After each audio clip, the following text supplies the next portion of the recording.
Hello, ഇന്ന് അച്ഛയമ്മയൊന്നും കൂടിയില്ലാത്തൊരു ദിവസമായിരുന്നേ.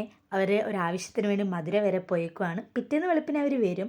ഇന്നത്തെ night നമ്മൾ മൂന്നാൾ മാത്രമേ വീട്ടിലുള്ളൂ. അമ്മ വീട്ടിലായിരുന്നു നമ്മൾ നിന്നിരുന്നത്. ഇപ്പം നമ്മൾ വീട്ടിലോട്ട് പോവാണ്. ബസ്സൊക്കെ കയറി ഓട്ടോയ്ക്ക് പോകാമെന്നാണ് വിചാരിച്ചത്. പക്ഷെ ഓട്ടോ ഒന്നും കിട്ടിയില്ല. നമ്മൾ ഇറങ്ങിയപ്പോൾ കുറച്ച് ലേറ്റായി. സന്ധ്യ ആയതേ ഉള്ളൂ, പക്ഷേ ഇരുട്ടി. 2 ബസ് നമുക്ക് കയറണം. അങ്ങനെ ആദ്യത്തെ ബസ് കയറി ഇറങ്ങി രണ്ടാമത്തെ ബസ്സിന് വെയിറ്റ് ചെയ്ത് നിൽക്കുമായിരുന്നു. പക്ഷെ ബസ്സൊന്നും വന്നില്ല. അവിടെ നല്ല ട്രാഫിക്കായിരുന്നു. കുറേ നേരം നമ്മൾ വെയിറ്റ് ചെയ്തു. അങ്ങനെ ബസ്സൊന്നും കാണാതായപ്പോൾ നമ്മൾ രണ്ടും കൽപ്പിച്ചങ്ങ് നടക്കാൻ തുടങ്ങി. അങ്ങനെ നടന്ന് നമ്മൾ കുറച്ച് ക്ഷീണിച്ചു. കാരണം കുറച്ചുണ്ട് വീടിൻ്റെ അങ്ങോട്ട് നടക്കാൻ. അങ്ങനെ നമ്മൾ മൂന്നാളും വർത്താനമൊക്കെ പറഞ്ഞ് നടന്ന് നമ്മുടെ വീടിൻ്റെ അവിടെ എത്തി. അവിടെ ഒരു ബേക്കറി നമ്മൾ കയറി. പിള്ളേർക്ക് ദാഹിക്കുന്നു പറഞ്ഞു. ചേച്ചി കഴിഞ്ഞാലൊന്നും വാങ്ങിച്ചു കൊടുത്തില്ലെങ്കിൽ മോശമല്ലേ. ഹലോ ഗൈസ്, അപ്പം നമ്മൾ ഒരു നാരങ്ങാവെള്ളം കുടിക്കാൻ കയറിയേക്കും. നമ്മൾ നടന്ന് ക്ഷീണിച്ചു. അങ്ങനെ നാരങ്ങകളൊക്കെ വന്നു. ഇവിടെ മൊന്തയിലാണ് നാരങ്ങവെള്ളം കിട്ടുന്നത്.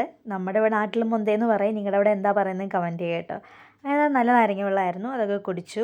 ഇവിടുത്തെ ആൻറ്റി നല്ല കമ്പനി ആയിരുന്നു കേട്ടോ. ഈ കടയിലെ നല്ല ആൻറ്റി ആയിരുന്നു. മഞ്ജു എന്നാണ് ആൻറ്റിയുടെ പേര്. ഞാൻ ഫസ്റ്റ് ടൈമാണ് പക്ഷേ ആൻറ്റിയെ കാണുന്നത്. അങ്ങനെ ആൻറ്റി ആയിട്ടൊക്കെ സംസാരിച്ചിരുന്നു. അപ്പോഴാണ് കേസ് നമ്മളൊരു കാഴ്ച കാണുന്നത്. ബസ് വന്ന കേസ്, ഇത്രയും നേരം ബസ് വന്നില്ല. നിങ്ങൾ കാണുന്നുണ്ടോ അടുത്ത ബസ്?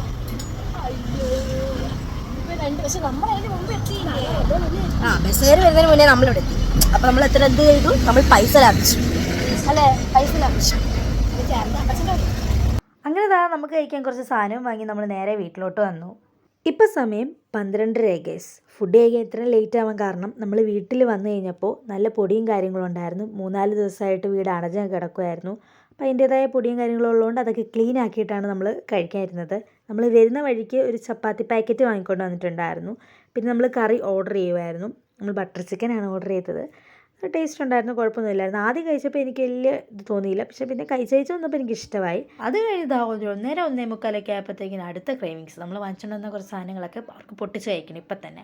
അങ്ങനെ അതൊക്കെ പൊട്ടിച്ച് കഴിച്ച് സംസാരിച്ചൊക്കെ ഇരുന്ന് നമ്മൾ നേരെ പോയി കിടക്കുകയാണ് ചെയ്തത്. അപ്പോൾ ഇത്രയേ ഉള്ളൂ. ബായ്.